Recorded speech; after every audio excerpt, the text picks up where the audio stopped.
নমস্কার বন্ধুরা, চলে এসেছি আজ আরও একটা ইউজফুল টিপস নিয়ে। আর আজকের এই ভিডিওতে তোমাদের সাথে শেয়ার করব কি করে একটা এরকম কাপের সাহায্যে তোমরা অনেকগুলো রুটি একসঙ্গে করে নিতে পারো। মানে রুটি করা যাদের কাছে খুব ঝামেলা বা বিরক্তিকর মনে হয়, আর যারা পারফেক্ট ভাবে রুটি বানাতে পারো না, তাদের কাছে এই টিপসটা হবে খুবই ইউজফুল। আর এভাবে করে করলে রুটিটা কিন্তু খুব ভালোভাবেও তৈরি হয়ে যাবে। আর বন্ধুরা, এর সাথে থাকছে আরো দুটো ইউজফুল টিপস। চলো তাহলে ভিডিওটা শুরু করা যাক। তবে তার আগে আমার চ্যানেলে তোমাদের সবাইকে ওয়েলকাম করছি।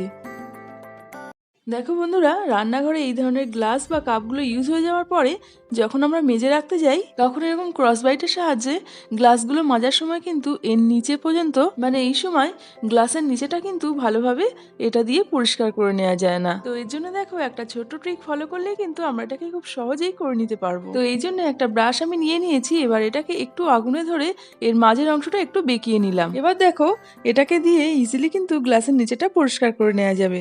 আসি পরের টিপসে। বন্ধুরা, এই ধরনের যে কৌটোগুলো আমরা কিচেনে ব্যবহার করি নুন, চিনি বা বিস্কুট এগুলো রাখার জন্য, অনেক সময় দেখা যায় এই কৌটোগুলো এয়ারটাইট থাকে না, বা এর মুখটা ভালোভাবে আটকানোর পরেও এটা ঢিলা হয়ে থাকে, আর তখনই কিন্তু আমাদের সমস্যায় পড়তে হয়। দেখো, এই কৌটোটাও এয়ারটাইট ছিল না, এই জন্য এর ভেতরে যে চিনিটা রেখেছিলাম সেটাও ভেজা ভেজা হয়ে গেছে। আর তাছাড়া চিনি ছাড়াও এই ধরনের কৌটোতে যদি বিস্কুটও থাকে তাহলে কিন্তু সেটাও নরম হয়ে যাবে। তো দেখো, এই কৌটোটাকে আমি এয়ারটাইট করে নেব যাতে এর মধ্যে চিনিটা রাখতে আমার অসুবিধা না হয়। দেখো, এর জন্য আমি একটা সেলোটেপ নিয়ে নিয়েছি। আর এবার এটাকে এই কৌটোর মুখ বরাবর একবার ঘুরিয়ে লাগিয়ে নেব। আর যদি এর মুখটা একটু বেশি ঢিলা থাকে তাহলে এই টেপটাকে একবারের জায়গায় দুবার এটাকে পেঁচিয়ে লাগিয়ে নিতে হবে। দেখো, এইভাবে আমি লাগিয়ে নিলাম। এবার যে ঢাকনাটা আটকাবো এটা কিন্তু একেবারেই এয়ারটাইট হয়ে গেল। এবার এতে যাই রাখো না কেন সেটা কিন্তু নষ্ট হওয়ার একেবারেই কোনো সম্ভাবনা নেই।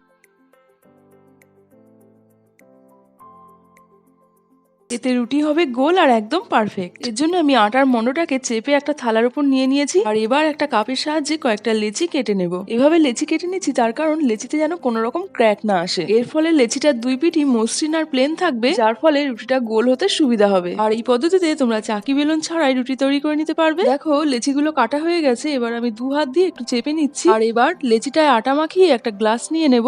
এবার দেখো, গ্লাসের সাহায্যে চেপে যদি রুটিটা আমি বেলে নিই তাহলে রুটিটা কিন্তু একদমই গোল হবে। যাদের রুটি বেলতে গিয়ে অসুবিধা হয়, রুটি গোল হয় না, তারা এইভাবে একবার রুটি তৈরি করে দেখো, রুটিটা কিন্তু খুব সুন্দরভাবে তৈরি হয়ে যাবে।